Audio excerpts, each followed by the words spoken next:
The letter arrived on a Tuesday in the spring of 1882, and Annie Callahan read it twice before she set it on the kitchen table and went outside to split wood. That was the thing about Annie. When something stirred her feelings too deeply, she did not sit down and press a handkerchief to her eyes. She found something that needed doing and she did it. The woodpile beside the small homestead cabin in Harlan County, Texas grew impressive that afternoon, and by the time the sun dipped low and orange behind the cedar ridge to the west, Annie had enough split logs stacked to last through 2 winters. She was 24 years old. She had come to the territory 4 years ago with her father, Patrick Callahan, who had died of a fever the previous October and left her the homestead, 40 acres of hardscrabble land, a mule named Douglas, a brindle cow called Sadie, and very little else. Her nearest neighbor was a widow named Mrs. Greer who lived 3 miles east and who had, over the winter, conspired with the local reverend, and a man in San Antonio named Thomas Hale to arrange what was commonly called a matrimonial correspondence. Annie had corresponded. She had been practical about it, because being practical was how she survived. She needed a partner. 40 acres with 1 mule and 1 cow was not enough to build anything lasting. The roof of the cabin leaked in 2 places. The fence line on the north pasture had been down by a wind storm in February. The south well had gone dry in March, and she had been hauling water from the creek since. The letter on the table was from Thomas Hale, who wrote to say that his younger brother, Alfred Hale, had agreed to come. He would be arriving from Abilene, Kansas, by the end of May. He was 30 years old, unmarried, a rancher by trade, a sober and decent man, though Thomas felt it necessary to confess that Alfred had been, in Thomas's words, somewhat set in his habits of independence and accustomed to a particular notion of domestic arrangement. Thomas hoped Annie would be patient with him. Annie picked up the letter again after supper and read that last part once more, somewhat set in his habits of independence. Accustomed to a particular notion of domestic arrangement, she set the letter down and looked around at her cabin, the patched curtains she had sewn from flour sacks, the cast iron stove she had repaired herself after the leg cracked, using a piece of iron banding from a broken wheel, and a small hammer and more patience than the job probably deserved. The shelf she had built along the east wall to hold her father's books, the rifle above the door that she could shoot with reasonable accuracy. She thought about what Alfred Hale's particular notion of domestic arrangement probably looked like. She decided she would deal with that when he arrived. What she did not do was sit still and wait. In the 3 weeks before his expected arrival, Annie patched the roof. She had studied the damaged shingles carefully all winter, noting where the water came through and tracking the angle of the leak during a hard rain in April. She climbed up herself, early on a May morning before the heat came on, with a bundle of cedar shakes she had split from a fallen log on the creek bank, and a can of pine pitch she had traded Douglas's labor for at the general store in Hatchet Creek. It took her 2 full days. The first day she pulled the rotted shingles and cleaned the rafters. The second day she laid the new cedar in overlapping rows and packed the seams with pitch. She came down at midday on the second day with pitch on her hands and pine resin in her hair and a deep satisfaction in her chest. The roof did not leak in the next rain. She stood inside and watched the ceiling with her hands on her hips and felt something quiet and fierce at the same time. Then there was the matter of Alfred Hale's horse. She had not expected the horse to arrive before the man. But on the 15th of May, a drover passing through stopped at her gate and explained that he had been hired to deliver a bay gelding from Abilene ahead of Mr. Hale's arrival, to ensure the animal would be comfortable before the long journey down from Kansas. The horse came off the lead rope dancing sideways, eyes rolling, nostrils flaring, and the drover looked relieved to hand it off. Annie looked at the horse. The horse looked at Annie. It was a big animal, probably 16 hands, deep-chested, with a white blaze down its face and 4 white socks. It was also, plainly, not broken to a gentle hand. It had the look of an animal that had spent considerable time fighting its rider. The drover left in what seemed like considerable haste. Annie stood at the fence and looked at the horse for a long while. Then she got a bucket of water, a twist of dried apple, and her rope. She did not rush it. That had always been her father's lesson. You do not rush the animal. You let the animal come to its own conclusion. She spent the first afternoon simply being near the horse, moving quietly around the small corral, letting it track her with those rolling eyes until the rolling slowed and the neck came down a fraction. She offered water from her hands. She did not force anything. The second day she let it smell the rope. The third day she worked it on the long lead, reading the tension in its hindquarters, watching the way it carried its ears. By the fourth day, she had the saddle on its back and was standing beside it with her hand flat on its neck, feeling the shiver in the muscles beneath the hide until the shiver stilled. On the fifth day she rode it, not far, not fast, just a wide loop around the south pasture, slow and steady, talking to the horse in a low voice the whole time. The horse jigged and protested and then settled. She rode it again in the afternoon. By the evening of the fifth day, the horse was walking with her without argument, its head low, its mouth soft, ears turned back to listen to her voice. She put it in the stall she had cleaned out in the small barn and gave it fresh hay and stood at the stall door for a moment. The horse came to her and pressed its nose to her palm. "Your rider is coming soon," she told it quietly. "You be good to him." She did not think much about whether Alfred Hale deserved the horse she was giving him. She thought about it only briefly, in the way she thought about most things briefly before deciding on a course of action. She was marrying the man. That meant his horse was her concern. Whatever the domestic arrangement turned out to be, the horse needed to be manageable, and now it was. She went back inside and cooked supper and read by the lamp until the oil ran low. Alfred Hale rode in on the 28th of May, 1882, on a hired livery horse, because his own horse had been sent ahead.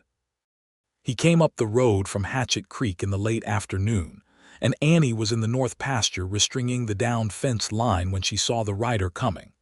She drove in the last staple, gathered her tools, and walked back toward the cabin with her leather gloves tucked into her belt and her hair coming loose from its braid. She had expected to feel something dramatic. Nerves, perhaps, or fear, or some kind of trembling anticipation.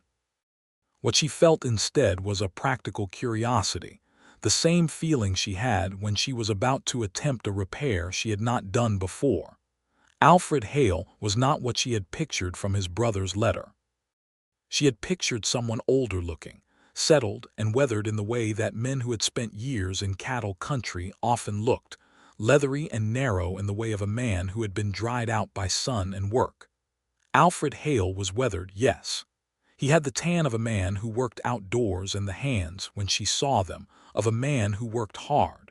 But he was not what she would have called set-looking. He was lean and dark-haired, with a straight back in the saddle and eyes the color of creek water in shadow, a dark gray-green that she noticed first before she noticed anything else. He pulled up at the gate, took in the homestead with a single slow sweep of his gaze that she recognized as the look of a man assessing a piece of property, and then he found her standing at the fence post with her tools and her half-loose braid, and something crossed his face that she could not immediately name. He had expected, she understood in that moment, someone different. "Miss Callahan," he said. His voice was deeper than she had imagined. "Mr. Hale," she said, "you can put that horse in the barn." I cleared the second stall. He looked at the barn. He looked at the cabin. He looked at the roof of the cabin with its neat new shingles running in clean rows across the ridge. He looked back at her. "Thomas said you'd been managing the place alone," he said carefully. "I have," Annie said. "The roof looks new. I did it 3 weeks ago. Come in when you're settled. I'll have supper ready in an hour." She turned and walked back to the cabin and did not look back to see if he was watching her. She knew he was. She could feel it the way you feel the sun on the back of your neck, that warm and particular attention. Inside, she built up the fire and started the biscuits. Alfred Hale came inside 20 minutes later. He had to duck slightly under the door lintel, which she noted but said nothing about. He set his hat on the peg beside the door, looked around the inside of the cabin with that same assessing gaze, and then looked at her at the stove and seemed to recalibrate something inside himself. "The place is in good order," he said. "I try to keep it that way," Annie said. She was slicing salt pork. She did not stop slicing. "Thomas didn't mention," he stopped, "that I managed the place alone and kept it functional." She glanced at him over her shoulder. "He wouldn't have thought it worth mentioning." Men rarely do. Something shifted in Alfred's expression, not offense, which she had half expected. Something more like surprise, and beneath the surprise, something else she could not yet name. He sat down at the table without being invited to sit, which she noted was not rude in any deliberate way, only the habit of a man in his own territory, which this was not yet, but which he was apparently already treating as such. She filed that away. "My horse," he said. "The drover brought it ahead. The bay gelding. He's in the first stall. I've been working with him since he arrived." Alfred Hale went very still in his chair. She turned and looked at him fully for the first time in the lamplight. There was something striking about him in the lamp glow that was different from outside in the flat afternoon light. The planes of his face, the way the shadows caught under his cheekbones, the fact that his eyes had gone wide with something she now recognized as genuine surprise. "You worked with Copperhead," he said. "Is that his name? That's appropriate. He had a temper." She turned back to the stove. "He doesn't anymore. I rode him 5 days ago. He's quiet now." There was a long silence behind her. "Nobody rides that horse," Alfred said, and his voice had changed. It was slower, quieter. "I ride horses," Annie said simply. She heard the creak of the chair as he shifted his weight. She heard him exhale, a slow breath that sounded like a man setting down something he had been carrying for a long time without knowing it. "Thomas told me you were—" He stopped again. "What did Thomas tell you?" She set the biscuit pan in the oven and turned to face him. Alfred Hale looked at Annie Callahan in the lamplight of her father's cabin, with the smell of salt pork and biscuits rising around them, and said honestly, "He told me you were a quiet woman who needed a strong hand to manage the place." "Thomas has never met me," Annie said. "No," Alfred said. "He hasn't." He paused. "He arranged the correspondence through the Reverend." "I know." She sat down across from him at the table. Outside, the evening was coming down quiet and soft over the Texas cedar hills, and somewhere in the distance a whippoorwill was starting up. "I am quiet when there is no need to speak, and the place doesn't need a strong hand. It needs a steady one. There's a difference." Alfred looked at her for a long moment. The creek-shadow eyes moved over her face in a way that was thoughtful rather than appraising, which she appreciated without letting it show. "I came here expecting something particular," he said carefully. "I know," Annie said. "Most men do. And you are not it." "No," she agreed. "I am not." He nodded slowly. There was no anger in it, which she had been somewhat prepared for. Men who found their expectations overturned often reach for anger as a first response. Alfred Hale reached for something quieter, something more like honest consideration. She noticed that. She stored it beside her, noticing of his hands and his eyes and the way he had looked at the roof. "The fence in the north pasture," he said. "I restrung it today." I saw. He was quiet a moment. "What still needs doing?" It was, she thought, exactly the right question, not a protest. Not a renegotiation of terms. Not a retreat into whatever particular notion of domestic arrangement his brother had equipped him with. Just, what still needs doing? "The south well needs cleaning and redigging. I've been carrying water from the creek since March. The east wall of the barn needs new boarding. There are probably 60 pounds of fence posts still needed on the south pasture line. And the mule has a sore on his left foreleg that needs watching." She paused. "I also need to plant the kitchen garden this week or I will miss the window." Alfred nodded once. "I can start on the well tomorrow." "That would help," Annie said. They ate supper in a quiet that was not uncomfortable. She noticed he ate everything on his plate and asked for a second biscuit without a word of commentary about the cooking, which was the right instinct. She had heard enough about women's cooking in her life to have a deep and particular irritation with men who felt the need to grade it. After supper, he went to the barn to check on Copperhead. and she sat for a moment at the cleared table in the lamplight and let herself think about the fact that this man had just arrived and was sleeping in the barn in the extra bedroll she had set out because that was the arrangement until they were married, which was the agreement they had both understood from the correspondence, and that she had just agreed that tomorrow he would start on the well. And that somewhere in the last hour, something had shifted between the letter on the table 3 weeks ago and the man currently talking quietly to his horse in her barn. She went to bed. She lay in the dark and listened to the Texas night, the whippoorwill still going, the distant coyotes answering each other across the cedar breaks, the soft sound of wind in the new roof shingles, and she thought about Creek Shadow Eyes and the question, what still needs doing? She woke before dawn, as she always did. Alfred was already up. She found him at the south well with a rope and a bucket, testing the depth and the soil, the way a man does who understands wells before he starts digging. He had his shirt sleeves rolled to the elbow and a hat she had not seen the evening before, a well-worn brown hat with a dark sweat stain on the band, which was the hat of a man who had worked hard in it for a long time. She brought him a tin cup of coffee without speaking. He took it without speaking. They stood at the well in the pearl-gray light of early morning and drank their coffee, and the Texas dawn came up gold and pink over the cedar ridge, and the brindle cow Sadie moved through the pasture in the mist, and the mockingbird in the live oak by the fence started its morning catalog, running through every bird it had ever heard, cycling through call after call in the soft morning air. "Where are you from originally?" she asked. Thomas said Kansas. "Born in Missouri," Alfred said. "Near Carthage, came to Kansas after the war." He paused. "My father ran cattle. I learned on his place." "How old were you during the war?" 14 when it started. Too young to fight, old enough to understand what was being lost. He sipped his coffee. Missouri was not a gentle place to be during that time. She knew enough history to understand what that meant. Missouri had been torn apart by the border conflicts, by guerrilla violence, by neighbor turning against neighbor over the question of slavery that had been left to fester until it consumed everything. She had been born in 1858 in Ohio, too young to remember the war clearly but old enough to have grown up in its aftermath. "My father came to Texas in 1878, she said. "He thought the land was the opportunity he'd been looking for his whole life." She was quiet a moment. "He was right about the land. He was wrong about how much time he had left." Alfred looked at her sideways.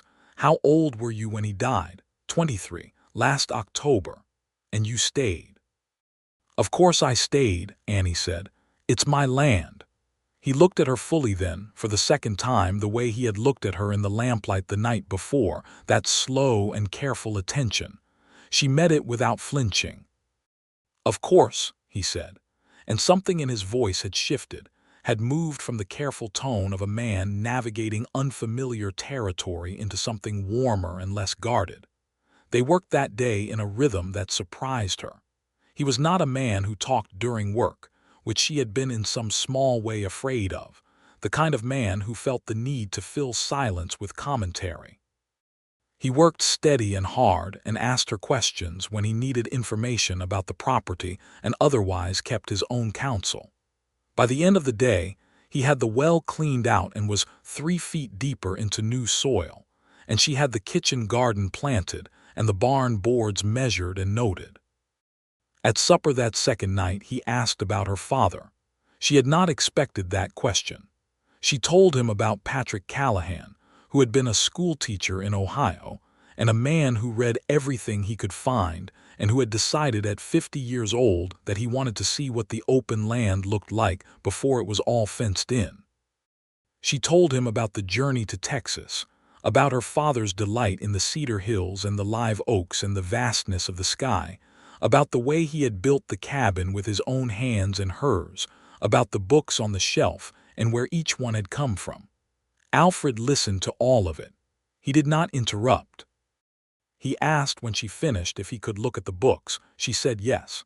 He went to the shelf and ran his finger along the spines in the lamplight, reading the titles, and something in the set of his shoulders loosened in a way she had not seen yet in the 2 days he had been there. "Dickens," he said quietly. "My mother had this one. Great Expectations." Yes. He pulled it out and turned it in his hands. She read it aloud to us in the evenings, before things got difficult.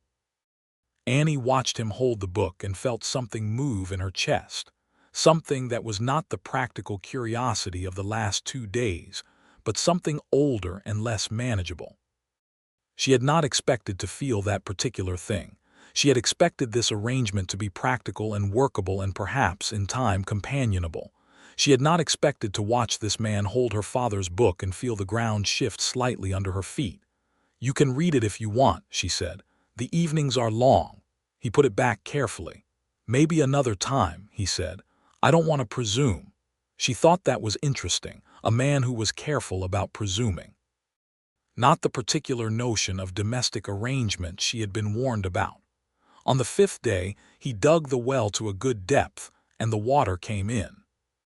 It was good clean water, and he tested it, and she tested it, and they stood at the edge of the new well and looked at the water shining far below, and she said, "That is the best thing that has happened to this property in 2 months," and he laughed.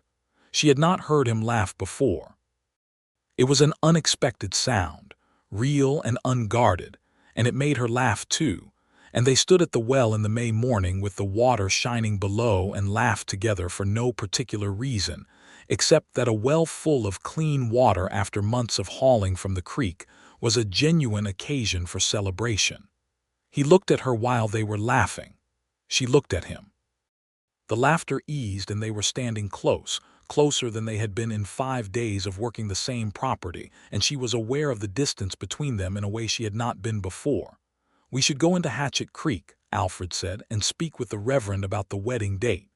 "Yes," Annie said, "we should." They were quiet for a moment.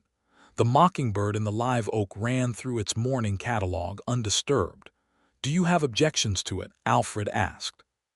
His voice was careful again, but it was a different kind of careful than the first day. It was not the carefulness of a man navigating something strange. It was the carefulness of a man who had started to care about the answer. "No," Annie said honestly. "I agreed to this arrangement with my eyes open. I think it's sensible." She paused. "Do you?" "I did not come here expecting to think so," Alfred said. "But yes, I think it's sensible." He paused. "I think it is a great deal more than sensible. I am only trying to find the right word for it." She looked at him. He looked back at her. "We should get the mule," she said, "and the wagon. If we're going to Hatchet Creek." "Yes," he said, "we should." Hatchet Creek was not a large town. In 1882 it had a general store, a feed merchant, a smithy, a saloon, a small hotel, a post office, and a white-painted church with a bell that could be heard a mile away on a quiet morning. The Reverend was a man named Elias Worth, who was 70 years old and had been in Texas since before the cattle drive started, a lean and weathered man with kind eyes and a tendency to speak slowly and with great deliberation. He married Alfred Hale and Annie Callahan on the 5th of June, 1882, on a Tuesday morning, with Mrs. Greer and the feed merchant and his wife as witnesses, and the morning light coming gold and level through the church windows. Annie wore her best dress, which was blue calico with small white flowers, washed and pressed the night before. She had braided her hair and pinned it. She carried nothing because she had no flowers and saw no reason to cut them from the yard just for the ceremony. Alfred had cleaned up. She had noticed that he was particular about being clean, which she respected.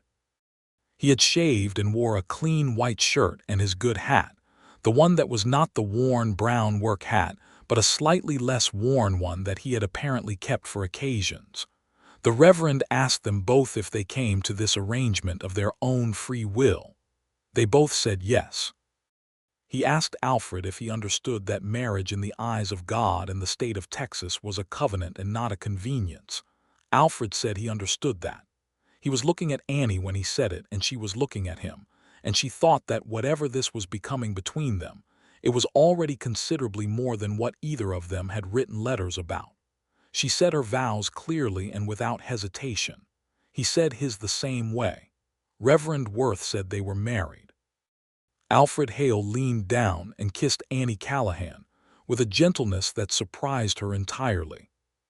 In the wagon going home, with Douglas the mule plodding at his usual unflustered pace and the June morning opening up warm and gold around them. Annie sat beside her husband on the wagon bench and thought about the word husband and found that it sat less strangely than she had expected. Alfred was looking at the road, his hands easy on the reins even though Douglas needed no guidance. "I should tell you," he said after a while, "that Thomas's description of me was accurate enough. I am set in my habits. I have particular notions about how things should be done." "I know," Annie said. He glanced at her. "Does that trouble you?" "It depends on the notion," she said honestly. "I am also set in my habits and have particular notions. I imagine there will be disagreements." "I imagine so," Alfred said. "I want you to know that I do not expect this to go one way, the work, the decisions." He was quiet a moment, choosing his words carefully. "When I rode in last week, I had a particular picture in my head, a particular idea of what this arrangement would be and what role I would play in it. You had fixed the roof and gentled my horse before I arrived." "The roof was leaking," Annie said, "and your horse needed to be rideable." "I know," Alfred said. "That's not a complaint. That's me trying to tell you that I came in with a wrong picture, and that the picture I have now is better." He looked at the road. "Considerably better." They rode in silence for a while.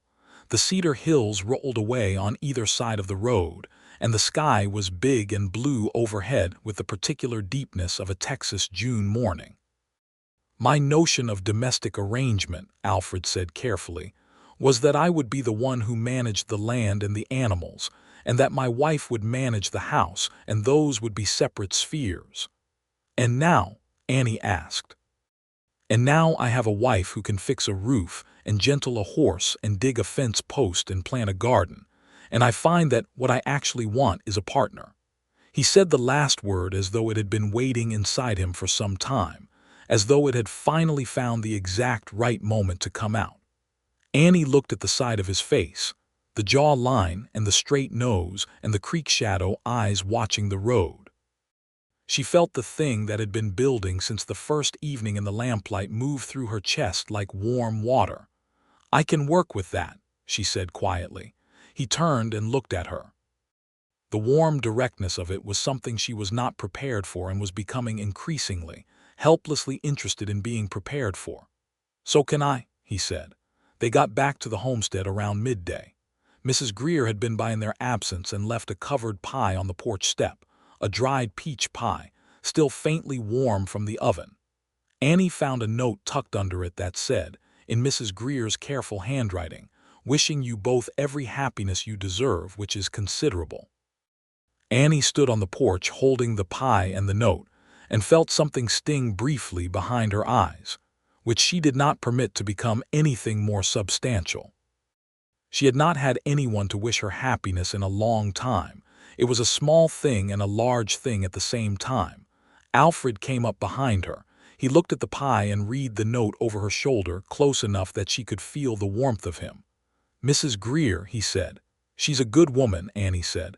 "We should have her for supper sometime, properly, to thank her." Annie looked at him. It was a simple domestic suggestion. It was also the first "we should" that he had spoken since arriving, and it was not the imperial we of a man deciding the household schedule. It was genuine. It was easy. It was the sound of a man who had already begun to think in the plural. "Yes," Annie said. "We should." The summer of 1882 settled over the Callahan homestead, which Alfred began to call the Hale homestead, and then, catching himself, the Hale-Callahan homestead, which Annie did not correct, though she noted it with quiet satisfaction. They worked the land together in the rhythm that had established itself in those first days, which was a rhythm of two people who respected each other's competence and who left room for the other to move. There were disagreements. The first was about the cattle, specifically about whether to buy 4 head of longhorns from a rancher 15 miles west who was selling off his smaller lot to consolidate his herd, or whether to wait until the fall sale at Hatchet Creek and look for better quality stock. Alfred thought the longhorns available now were a good opportunity. Annie thought the timing was wrong because the summer grass on their limited acreage would not support 4 additional head without straining the pasture, and she had been watching the grass all spring. They argued about it in the evening, sitting on the porch in the cooling air after supper.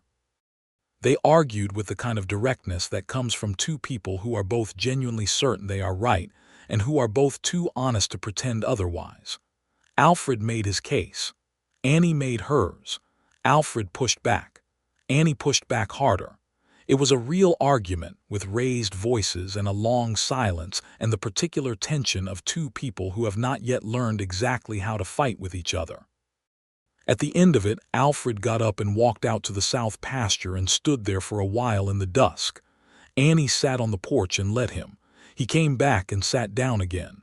"You're right about the grass," he said. "I was thinking about the price and not the carrying capacity." "You were thinking practically," Annie said. "So was I. We just had different information." "Yes," he said. He was quiet. "I'm not accustomed to being wrong." "Nobody is," Annie said, "but some people are more frightened of it than others." He looked at her in the last light of the evening. "Are you frightened of it?" "I'm frightened of lots of things," Annie said honestly. "Being wrong isn't particularly high on the list." Alfred leaned back in his chair and looked up at the first stars coming through over the cedar ridge. "What is high on the list?"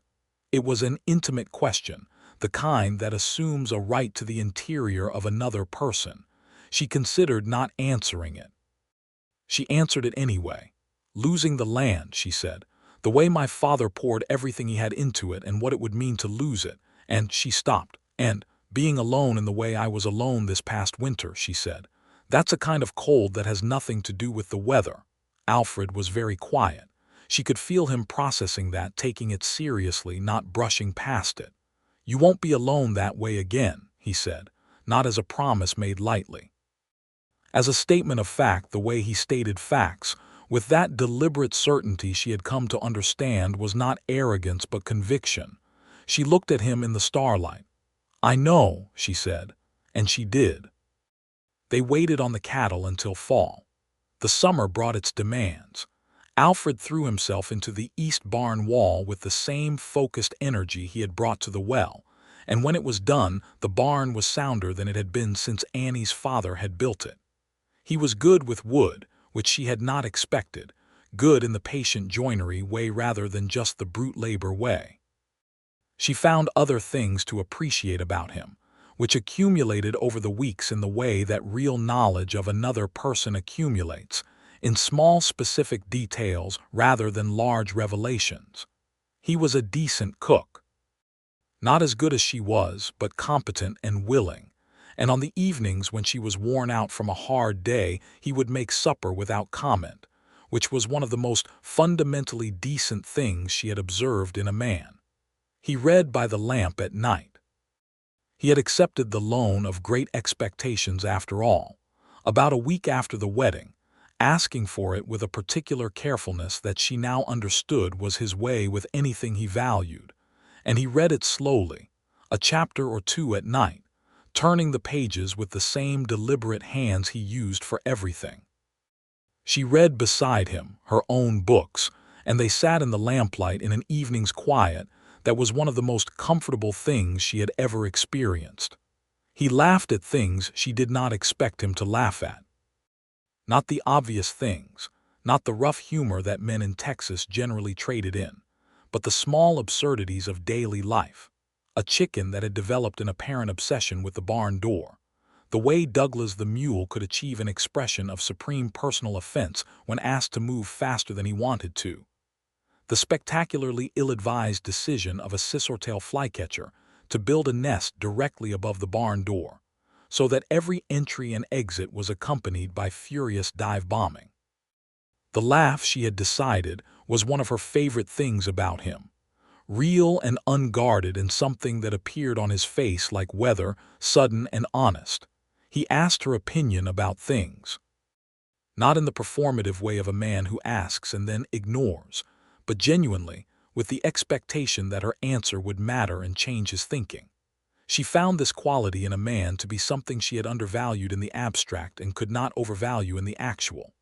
She found herself looking at him in unguarded moments, watching the line of his back when he was working at the well or the barn, the way he moved with horses, quietly and without drama, the way she did herself, the way he sat a saddle, which was with an ease and balance that came from years and was genuinely beautiful to watch. The particular quality of his attention when she was talking, that full focus listening that made her feel like the most important thing in the room. She was falling in love with him. She was aware of this the way she was aware of a change in weather coming, a slow pressure building that would eventually become something undeniable. She was not sure what to do with it. The arrangement had been practical. She had agreed to it as a practical arrangement, and she had been at peace with that. But now the practical arrangement had Alfred Hale in it, the specific person Alfred Hale, with the creek shadow eyes and the careful hands and the unguarded laugh, and the way he had said considerably better on the wagon ride home from their wedding. And peace with a practical arrangement was a smaller and thinner thing than what she was currently feeling. It was August when she decided to say something about it. She had been up on Copperhead in the south pasture, checking the fence line, and she came back to find Alfred sitting on the porch step with Copperhead's bridle in his hands, repairing a broken cheek strap. The horse was tied to the post and had his head turned toward Alfred with an expression of equine attention that was a far cry from the rolling-eyed terror of the animal who had arrived in May. She dismounted and Copperhead leaned into her hand and she stood stroking the horse's nose and watching Alfred's hands on the leather work. "That horse follows you," Alfred said without looking up. "Like a dog." "He's a good horse," Annie said. "He just needed someone to listen to him." Alfred looked up. There was something in his face that had been there more and more lately, that soft, unguarded quality that appeared in undefended moments. "Annie," he said. "Alfred," she said.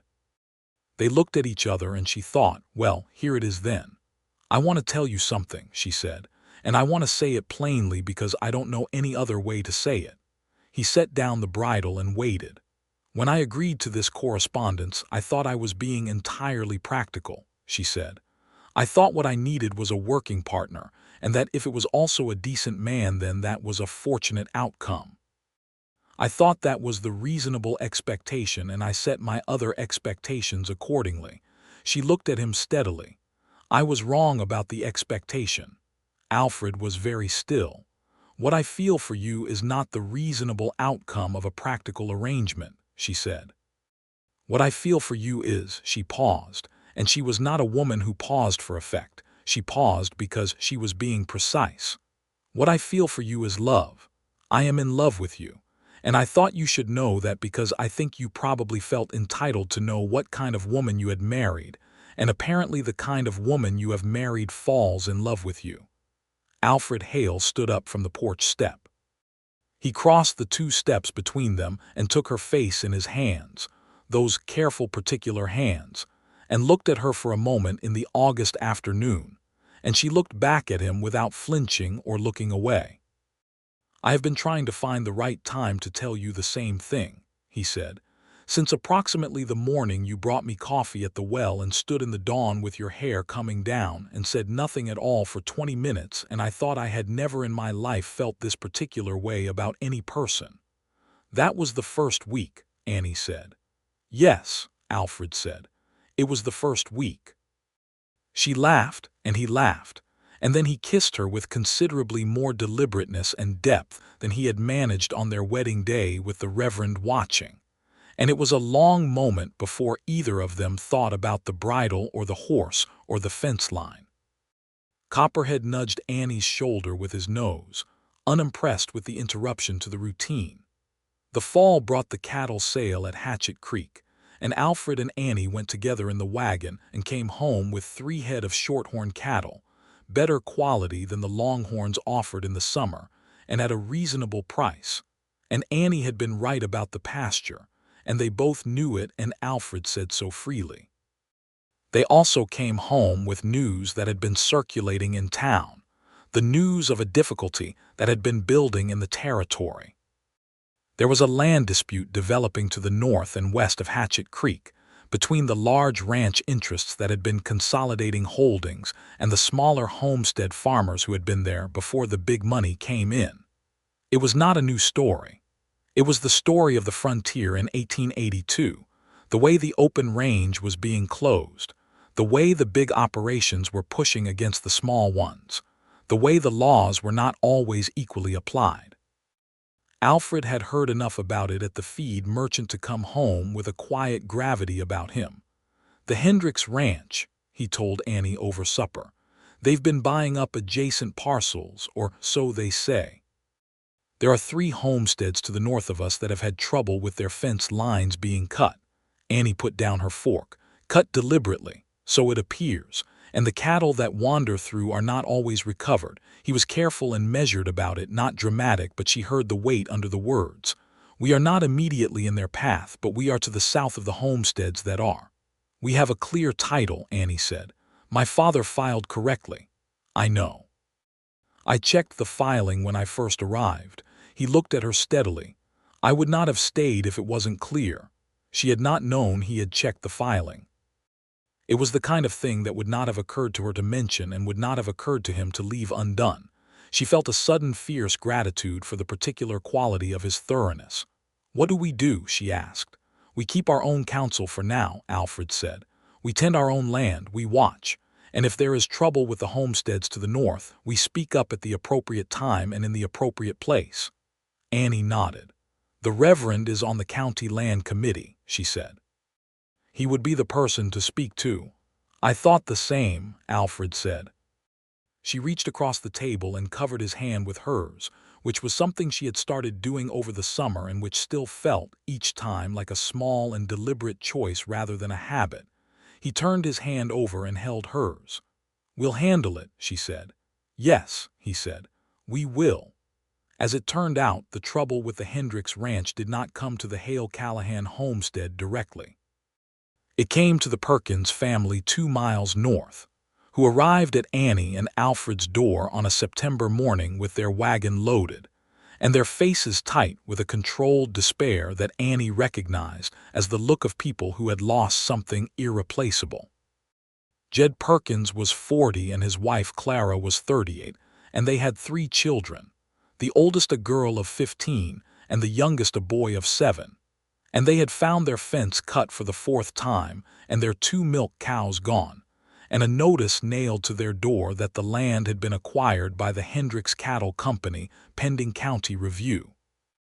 Alfred came out of the barn when he heard the wagon and stood looking at the family in the yard with a stillness that Annie had come to understand was not coldness but depth, the look of a man calculating rapidly and seriously. "Come inside," Annie said. She fed them.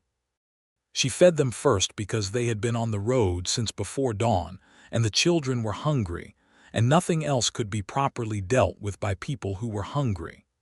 Clara Perkins cried quietly at the table while her children ate biscuits, and Annie acted as though she did not notice, which was the correct response.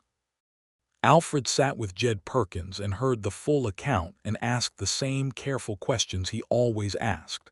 And by the time the food was done, and the children had been set outside with instructions to stay near the barn and not bother Copperhead, the 4 of them sat at the table, with the situation laid out as clearly as it could be.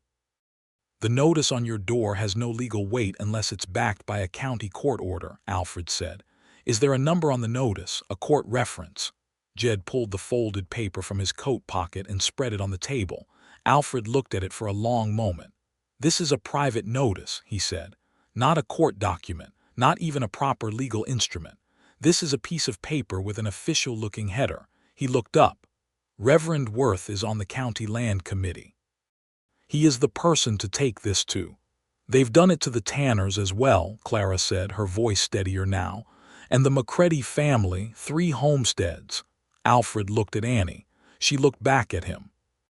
"We go to town," Annie said. "All of us. Today."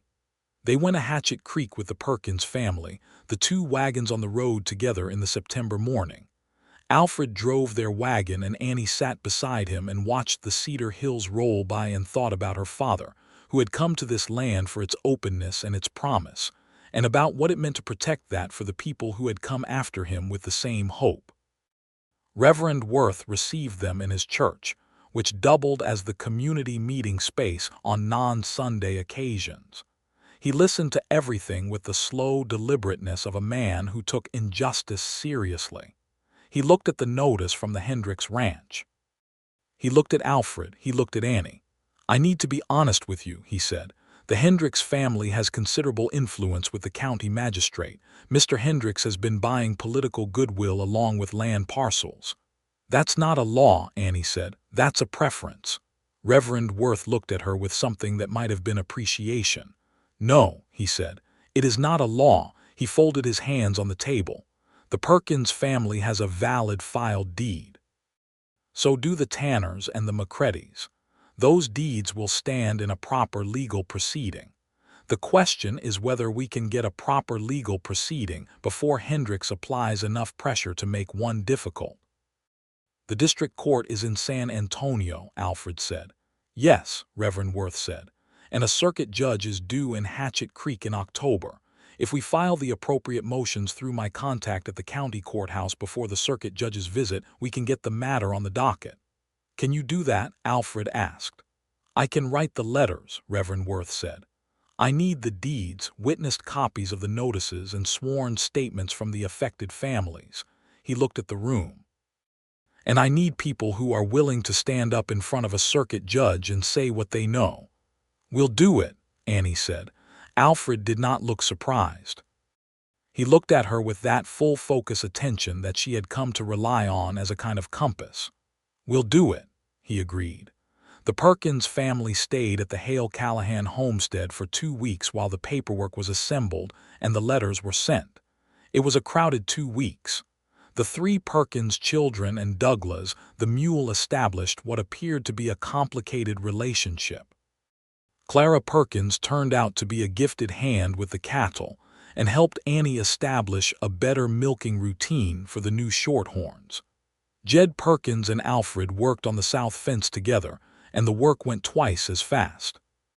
In the evenings after supper, Annie sat on the porch with Clara while the men talked at the table, and they talked the way women talk when they are outside the hearing of others, about the real things, about fear and love and children and land, and the particular difficulty of being women in a place and time that had a very specific idea of what women were. "Your husband," Clara said one evening carefully. "He's not what I expected when Jed described the matrimonial arrangement." "What did Jed say?" Annie asked. "That you had taken in a husband from Kansas and that he was a practical man and a hard worker." "He is both of those things," Annie said. "He's also," Clara said with the tone of a woman choosing her words, "very much in love with you." Annie was quiet for a moment, looking at the stars coming through over the cedar ridge. "Yes," she said, "I believe he is." "He watches you," Clara said simply. "The way Jed watched me when we were first married, that particular attention, it's unmistakable." Annie said nothing, but she was aware of a warmth moving through her that had nothing to do with the September evening. When the circuit judge came to Hatchet Creek in October, the courtroom was the community hall behind the church, and it was full. The Hendricks ranch had sent a lawyer from San Antonio, a polished man in a good coat who spoke quickly and used language designed to obscure. Reverend Worth had prepared the counter-filings with meticulous care. The deeds were clean and clearly valid. The witnesses were steady. Annie testified. She had not been asked to, but she asked to be heard, and the judge, a gray-haired man named Calloway who had the look of a man who had seen every variety of frontier dishonesty, allowed it. She spoke clearly and without drama about what she had observed, about the pattern of fence-cutting and cattle theft and intimidation that had been visited on 3 neighboring homestead families with valid land titles. Alfred watched her from his seat in the room with an expression that she could see in her peripheral vision, and that she chose not to look at directly until she had finished her testimony, because if she looked at it directly, she was afraid she would lose the composure she was currently maintaining with some effort. Judge Calloway ruled in favor of the homesteaders. The Hendricks notice had no legal standing. The three families' deeds were confirmed and entered into the permanent county record, with a notation that any further interference with the properties would be considered a matter for criminal prosecution. The lawyer from San Antonio left quickly and without meeting anyone's eyes. The Perkins family went home. Clara hugged Annie at the gate with a fierceness that said everything neither of them had found words for. Jed shook Alfred's hand with both hands, which was the gesture of a man who had very much to say and no way to say it properly. Alfred and Annie stood at their gate and watched the Perkins wagon go north in the October afternoon, and the cedar hills were turning their autumn color, dry gold and russet in the slanted light, and everything was quiet except the wind. "You didn't have to testify," Alfred said. "I know," Annie said. "You did it anyway." "Yes." He was quiet a moment. "I have never admired anyone as much as I admired you in that room today," he said. Not with drama, in the straightforward way he said things that mattered. She looked at him. "You are not a man given to empty compliments," she said. "No," he said, "I am not." She took his hand and they walked back to the cabin. That winter was the first winter they spent together, and it was, in the way of Texas winters in the Cedar Hills, alternately mild and fierce, with stretches of cold, clear blue-sky days, and then sudden blue northers that came howling down and dropped the temperature by 30 degrees in an afternoon. Alfred had grown up in Missouri and Kansas and was familiar with genuine cold. He was endlessly patient about keeping the fire, about making sure the animals were sheltered, about the thousand small wintertime acts of maintenance that were the difference between a working homestead and a failed one. Annie discovered that winter was when he talked the most. In the evenings by the fire, when the outdoor work was done and the lamp was lit and the books were out, he told her things he had not told her before. He told her about Missouri and the border conflicts, the things she had understood abstractly, and that he had lived concretely as a boy. He told her about a friend who had been killed in the guerrilla violence, a boy his own age who had done nothing to deserve it except be in the wrong place in a war that had no front lines and no clear enemies. He told her about his years in Kansas after the war, the cattle work, the open range that was already being closed even then, the way the frontier was always already becoming something else, the thing you were chasing always retreating before you. He told her about the loneliness of that, which he said plainly without self-pity, the loneliness of a man living in his own company and knowing that something was missing and not knowing exactly what it was. She told him things in return.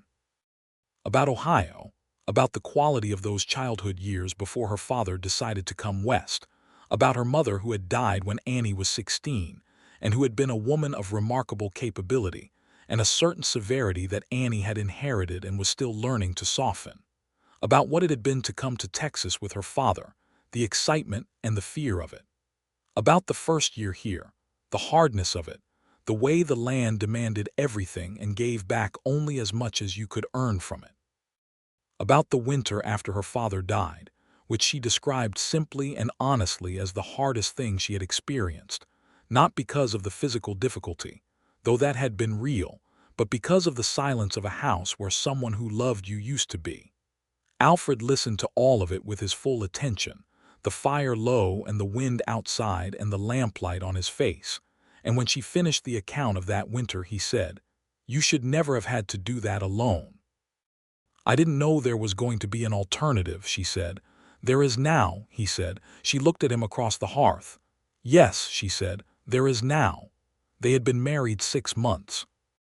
She thought about the woman who had read that letter in the spring and gone outside to split wood as a way of managing her feelings about the future, and she thought about how the future had arrived and been nothing like what she had defended herself against feeling.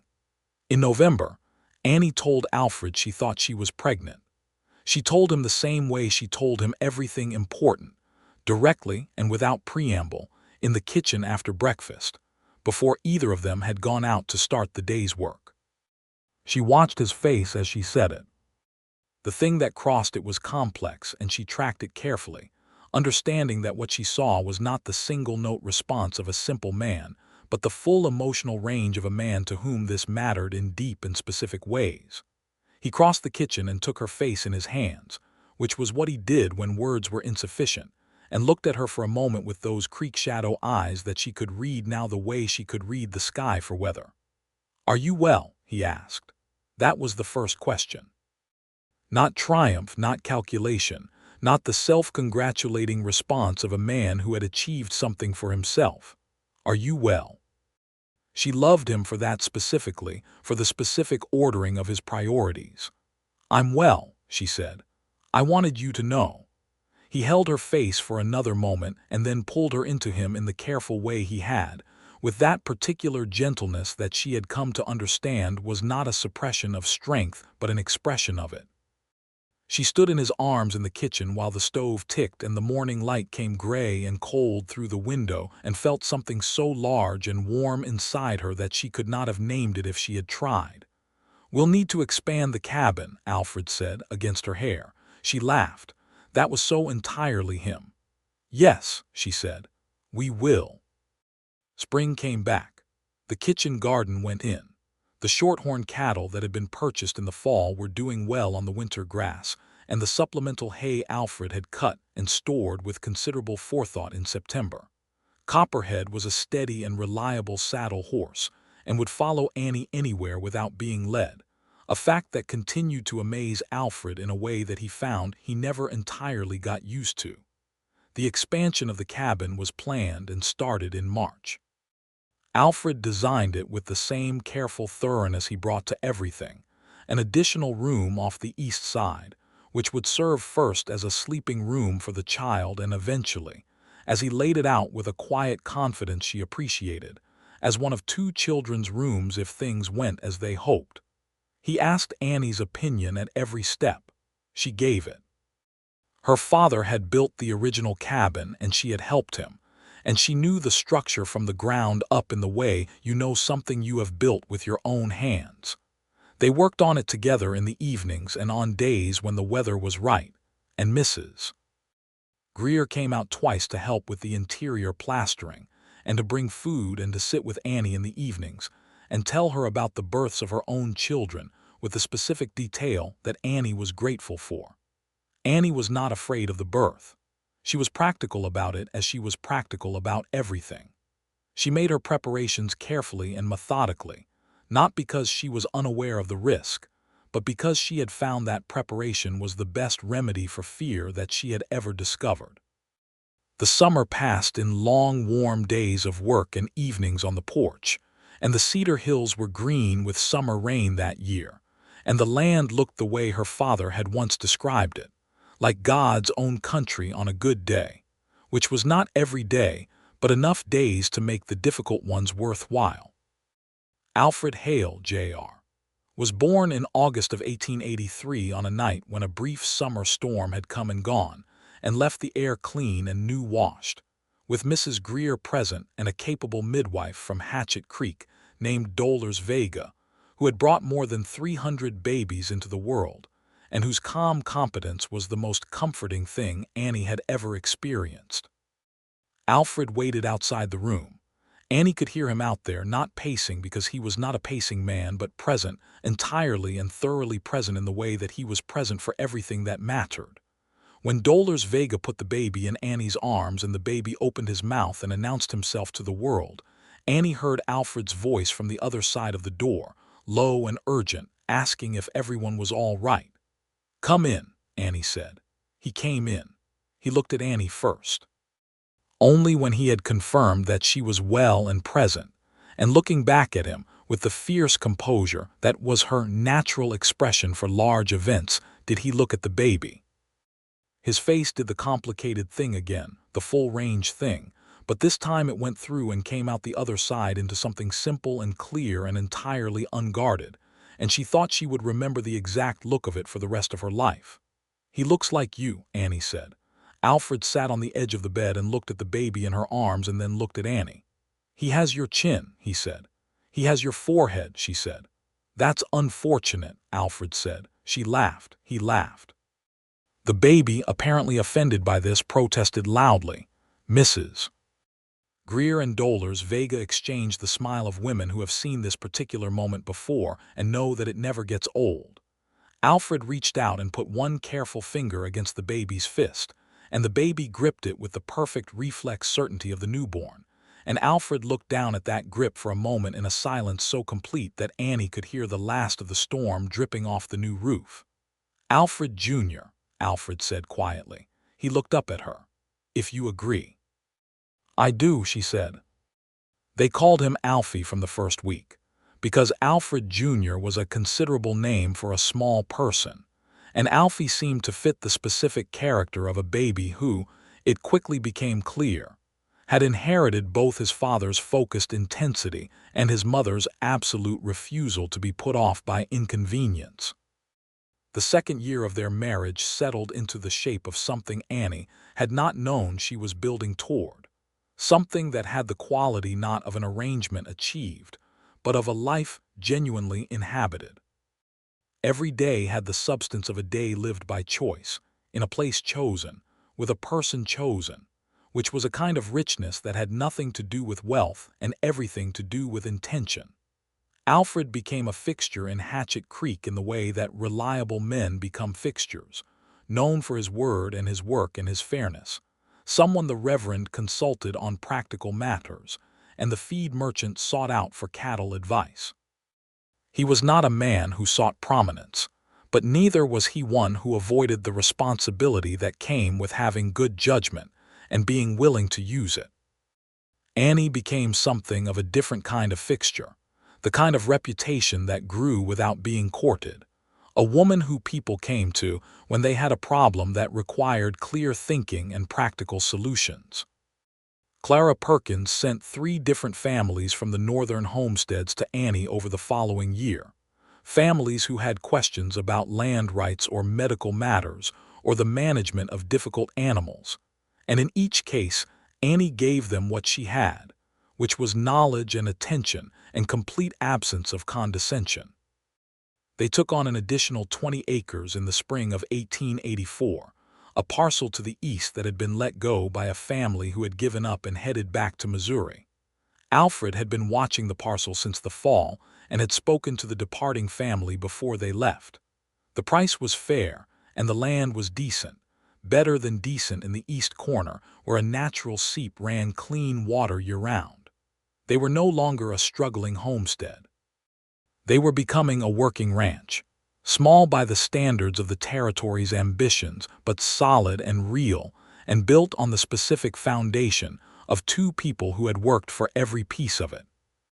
Alfie learned to walk in the fall of 1884, which resulted in a period of domestic intensity that both Annie and Alfred approached with the same pragmatic focus they brought to everything, and which was simultaneously exhausting and the best thing that had ever happened to either of them.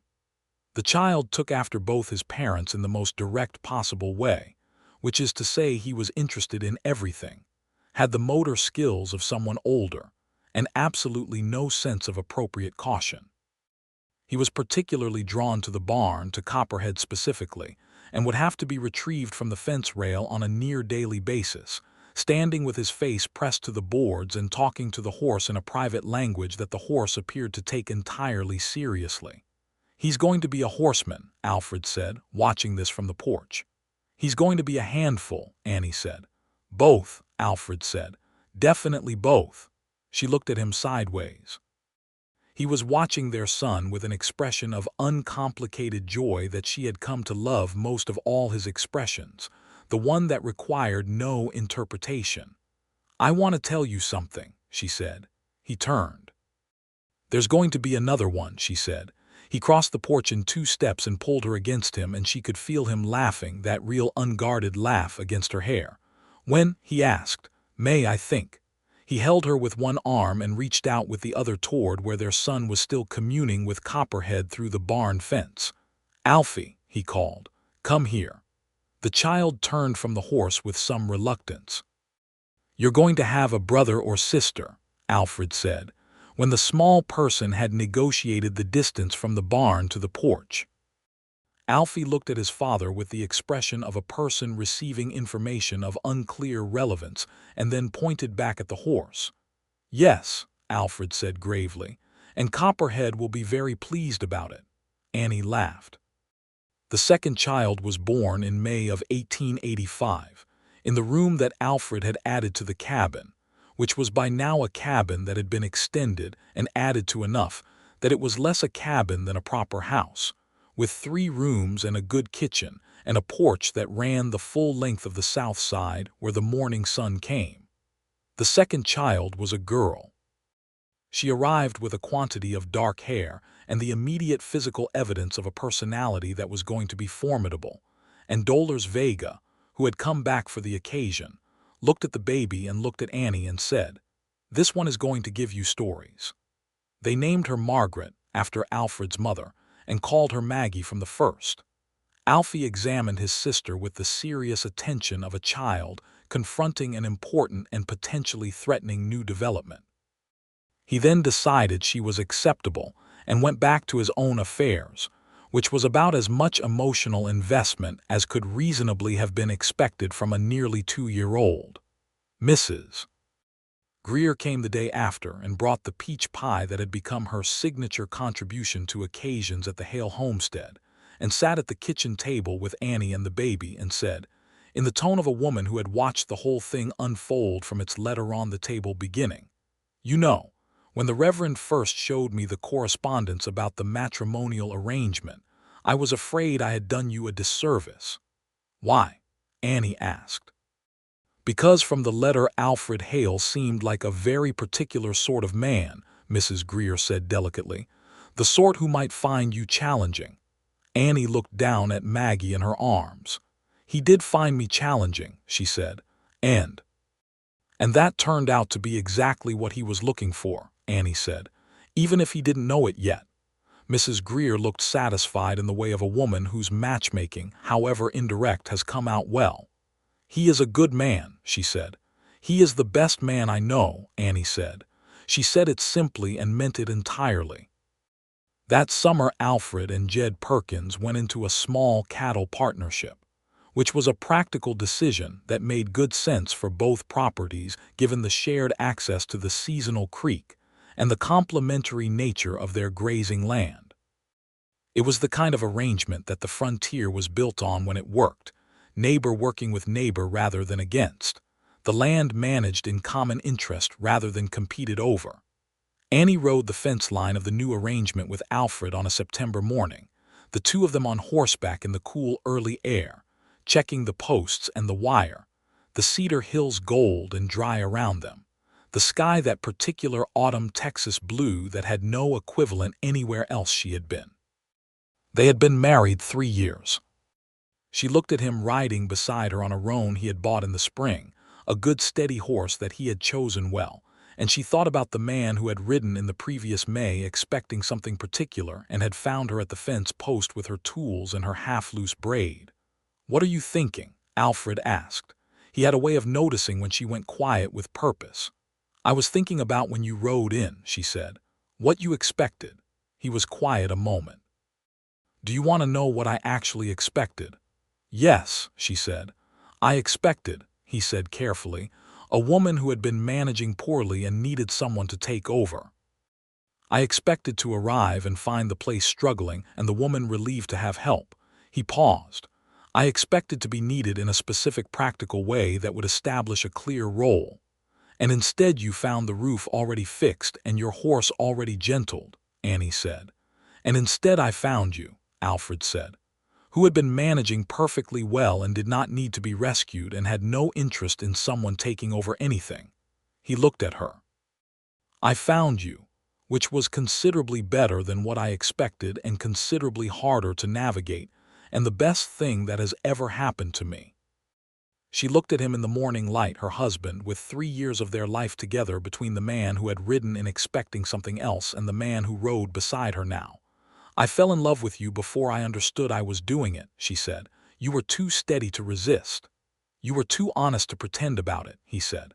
"I never see the point of pretending," she said. "No," he agreed. "You never do." There was warmth and laughter in his voice. "It is one of the many qualities I love about you. It is occasionally also terrifying." She laughed.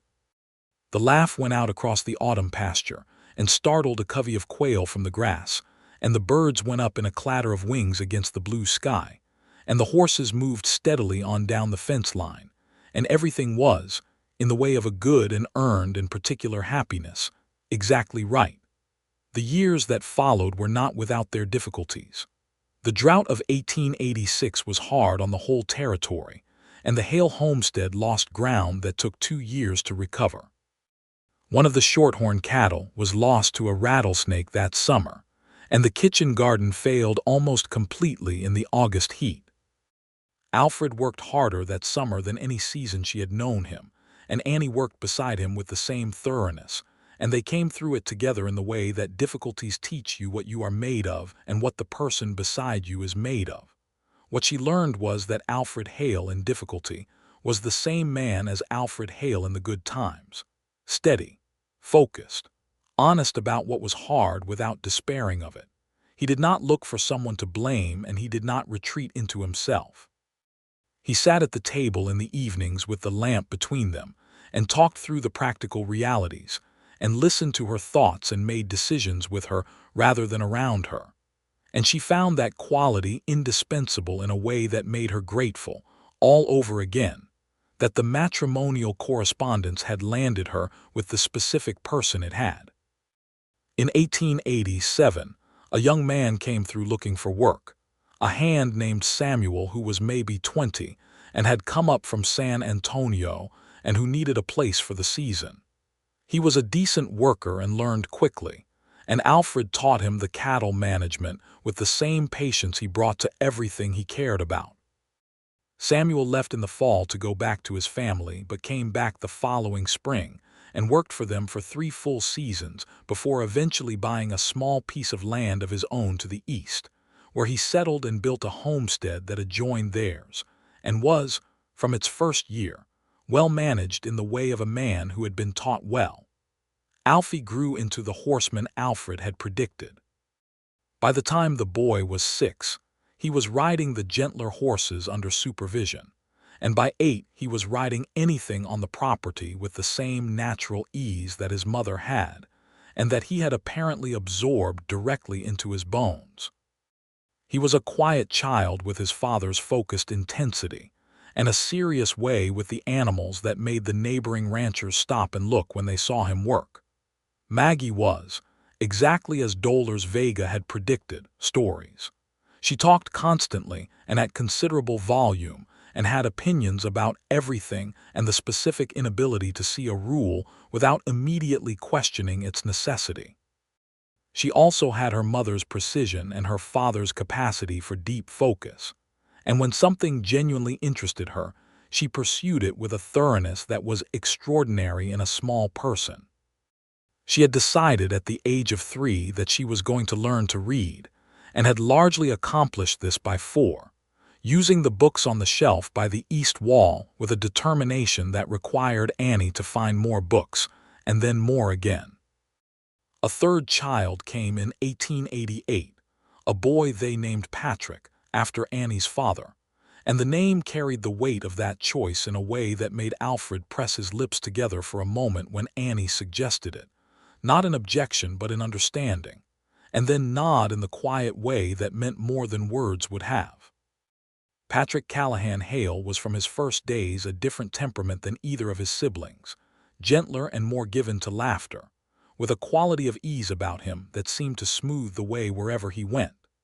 He was his father's shadow from the time he could walk, following Alfred through the day's work with a cheerful and uncomplicated devotion, and Alfred responded to it with a tenderness that Annie watched from a certain distance and found, regularly, moving in ways she had not expected.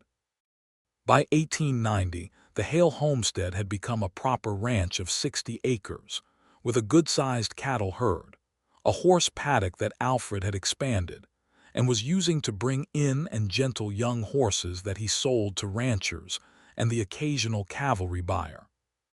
The house had been added to again, a proper second story with 2 rooms above, where Alfie and Maggie had their own spaces, and the books continued to accumulate in the way of a household where both parents read and all 3 children had caught the habit. Annie stood on the porch on an October morning in 1890, in the cool early light, with a cup of coffee warming her hands, and looked out at the 60 acres that had been 40 when she came to it with her father and 38 when she was alone in it that long, cold winter. The new cedar fence posts ran straight along the south pasture. The barn was solid and sound, with Samuel's good work visible in the boarding he had helped replace 3 summers ago. The cattle moved in the pasture in the morning mist. Alfred came out behind her and put his hand on her shoulder, the easy, familiar weight of it. He had a cup of coffee as well and stood beside her looking out at what they had built together. "Your father would have liked it," he said. "Yes," she said, "he would have liked you especially." He was quiet a moment. "Would he? He would have appreciated that you asked my opinion," she said. "He always said that was the sign of a man worth knowing." Alfred made a small sound that was part laugh and part something else. "Your father sounds like a man worth knowing." "He was," Annie said.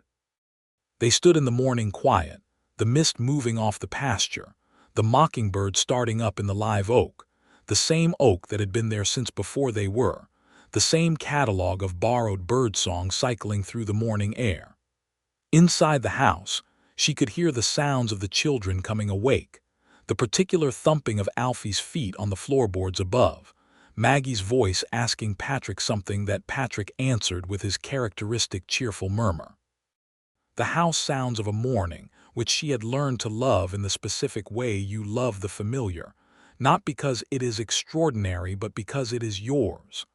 "I want to tell you something," Alfred said. She looked at him sideways, recognizing the register of the words, the particular deliberateness. "When I rode into this property in May of 1882, he said, "and found the roof had been fixed and my horse had been gentled, I stood in the barn for about 10 minutes trying to recalibrate everything I had been told to expect." He paused. "I came out of that barn and thought, whoever this woman is, I have no idea what I am walking into, and I was right." "Were you frightened?" she asked. "Thoroughly," he said. "And then you brought me coffee at the well the next morning, and I thought, I would like to be thoroughly frightened like this for the rest of my life." She looked at him in the October morning.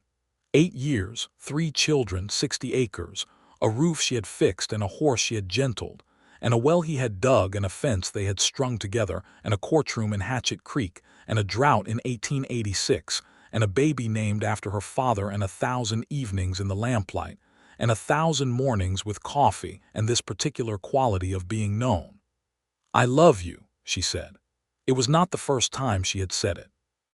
She had said it in the way that people who love each other say it, which is not infrequently and not as ceremony but as notation, as the ongoing acknowledgement of a fact.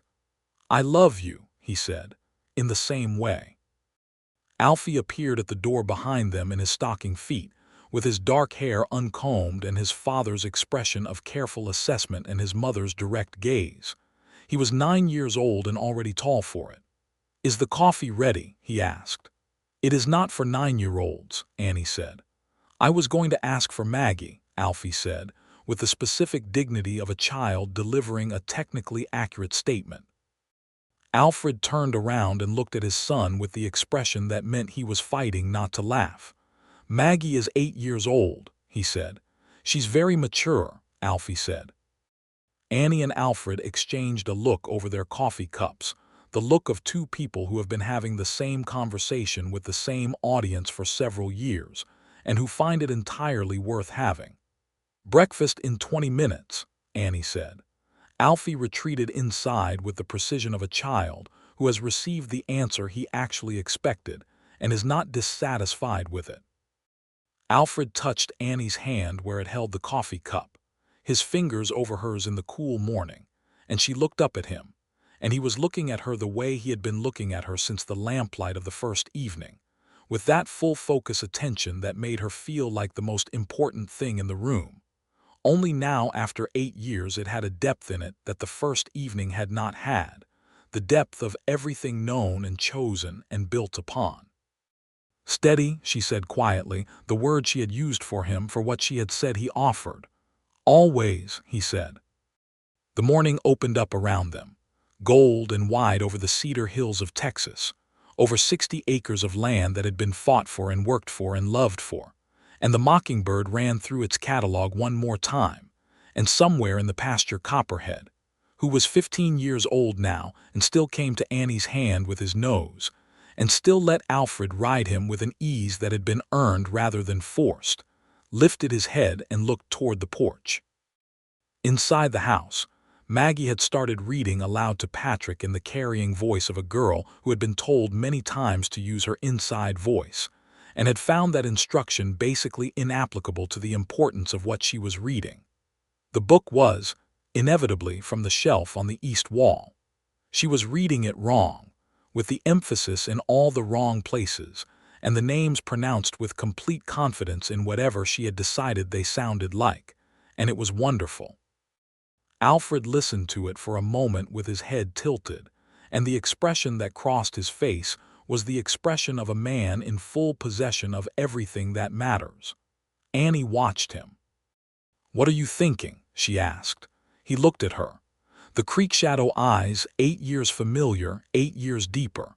"I'm thinking," he said, "that I rode in here expecting something particular and found something so much better than what I expected that I can no longer imagine what I thought I was looking for."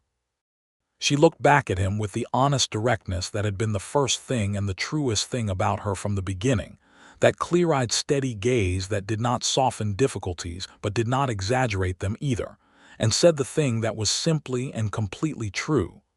"You were looking for this," she said. "You just didn't know it yet."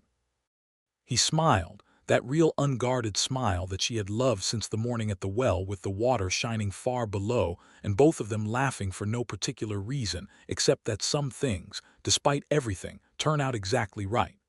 "Yes," Alfred Hale said to Annie Callahan Hale in the October morning of 1890, on the porch of the house they had built together on the land they had kept together. "I was looking for exactly this." The mockingbird sang. The cattle moved in the golden pasture. The children's voices ran through the house like water. The cedar hills stretched away under the wide blue sky of Texas, patient and enormous and indifferent to human arrangements, except insofar as the humans arranged themselves well. Annie and Alfred Hale had arranged themselves very well indeed.